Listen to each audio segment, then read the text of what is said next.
You went on tour a long time ago. You brought Travis Scott. I don't know if niggas ever noticed that shit. See, I ain't bringing Travis Scott opened up for you. I don't know how close y'all was. I don't know what the deal was, but Yeah. this nigga opened up for you. But one particular show, this nigga brings out Kanye West. Yeah. Like, how Crazy. the fuck that make you feel? How the fuck you go come out after that? It was legendary, bro. Like, Was you sitting there watching that shit too? Like, damn. I remember that night, like before the show, like it was the PNC. It was called the PNC XX tour. Yeah. So that was me and Travis just like joining worlds. Shout out Sycamore, because Sycamore introduced me and Travis in New York. He brought him to my hotel room. He like, I got this new producer, bro. He signed to Kanye. He like, I want you to meet him and rock with him. You know what I'm saying? So, boom, I met Travis in New York at the Yotel. We came back to LA. Travis came to LA, and we just was rocking with each other heavy. Like, you know, we performing, we doing songs together. I go to New York. We did a song called Up. That was one of Travis' first songs he ever released. We started going crazy, and we did a tour together, 8-city tour, like a West Coast run. We just introduced him, bro, to the West Coast market. You know what I'm saying? Like, this is his first run in the West Coast. Like, he getting his feet wet. You know, he from Texas. He was already killing shit. They already knew about him in Texas, but on the West Coast, he was still, like, new. You know what I'm saying? So we brought him on the 8-city run, and we went crazy. Like, we got a whole vlog on YouTube called the PNC XX Tour vlog series. So people don't even know, but this shit got views, but like people can go back and do their research. They need to go back and look at that shit, bro. You know what I'm saying? Go back and look at that vlog. No, man. that was crazy. legendary. Like, I got a lot of respect for Travis. You know, we did a lot of crazy shit together, like, you know what I'm saying, in the beginning of our careers. You know, I saw a lot of upside in bro as well, a lot of potential. So one day he like, yeah, bro, I'm bringing Kanye to the LA show. I'm like, you lying, you ain't bringing Kanye to the LA show. Like, I just brushed it off, you feel me? We backstage chopping it up. And then next you know, we get to the LA show, El Rey Theater. This the last show on the tour. Sold out. The whole tour was damn near sold out. Like, this young nigga doing, like, young niggas, we was on some legendary shit. But whole tour was sold out.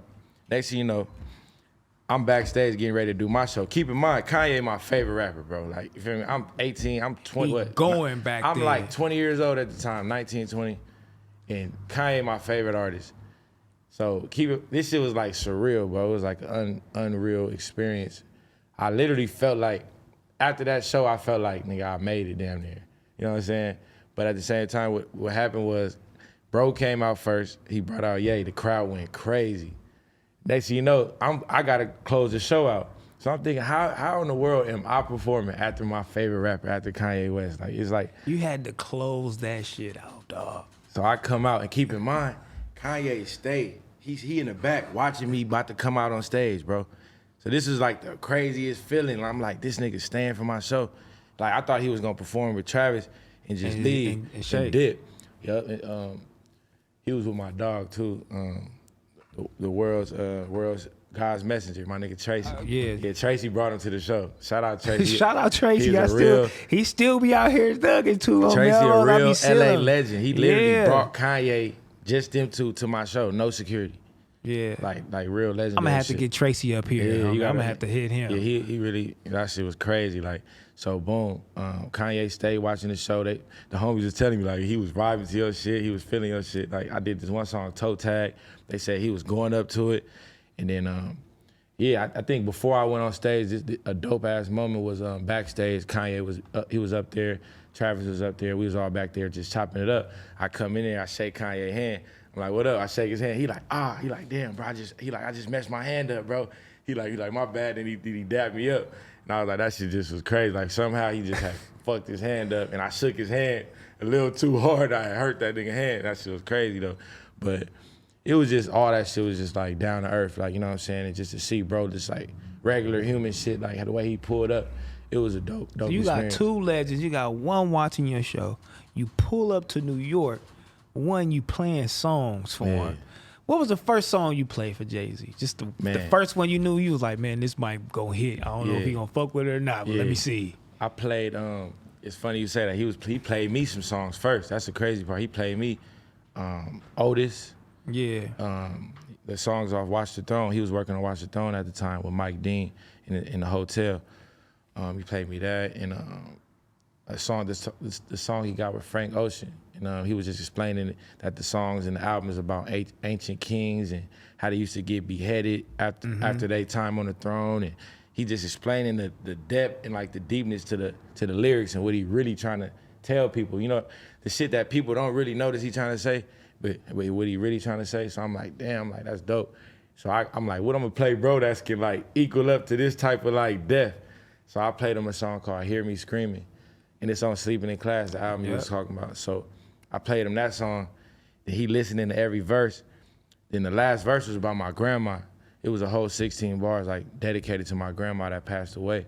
So when he heard the verse, he was like, damn, bro, he like, that verse was crazy. He like the way you went into detail and really like express yourself about your grandma. He was like, that was super dope.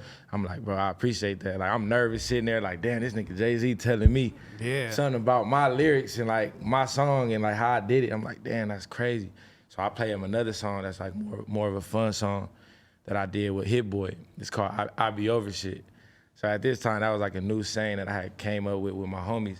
And we had all my fans saying that shit, like, I be over shit. I be over shit. Yeah. So I played it for Jay, and I'm like, I don't know if he gonna feel this shit or not. Next thing you know, the song come off, he literally saying that shit, like repeating my song, like, I be over shit. I be over shit. And that's when I knew, I'm like, damn, this shit really is catchy. Like, you know what I'm like, saying? nigga, why you ain't gonna put no verse on this shit? For real, nigga, you don't put a verse on this motherfucker or what? We nigga? just had chopped it up. He playing music. Yeah. It was a quick meeting. He literally flew me to New York. I missed 2 days of 12th grade at Inglewood High. I missed like 2 or 3 days of school. The principal wrote me off a letter.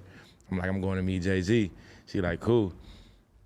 She like, go do your thing, follow your dreams. And I went out there, and it was like literally the quickest meeting. Like I did that long flight, but it was like a couple-hour meeting.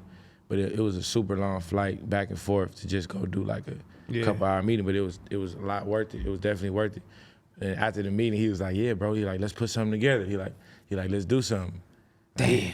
He didn't say like, I want to sign you. He ain't never hit you back though? Nah, I literally, like honestly, I was supposed to sign to Jay-Z right when I got back, graduated high school. I could have signed to Jay-Z. Okay guys, we want to thank you so much for getting us to 100,000 subscribers right here on the Clips channel. If you want to support, please click that subscribe button. We're trying to get to 200K. Thank you so much.